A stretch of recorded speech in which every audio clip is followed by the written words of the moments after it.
नमस्कार, म बसन्त साउसँगै अनिल बडवालको आज ज्योति मगर आए सँगै कोलपुर महोत्सव तातिएको हो। यस लगत्तै यस उद्योग वाणिज्य सङ्घको आयोजक टिमले र गरेको आज नेपाल पुलिसले गरेको भेदभावप्रति हामीले एउटा रिपोर्ट तयार पारेका छौँ। मौसममा नाच्न र गाउन नमिल्ने हो र मौसममा नाच्दा र गाउँदा हाम्रो एउटा साथी कविराज साईलाई पुलिसले नियन्त्रणमा लिएको हो।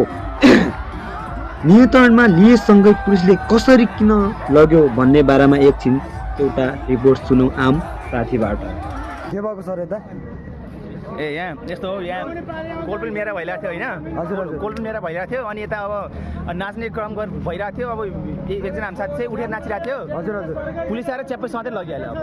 अब यो कोलपुर मेला के अब नाच्न नपाउने हो? केही दारू सर यताउति खाएर केही गल्ती थियो अरे उसको? हामी कहाँ दारू खाने, हामी हेर्नु हिदार खाँदा देखिन्छ। सबैजना हाम्रो जेएनजी ग्रुपहरू यहाँ सबैजना छन् यहाँ।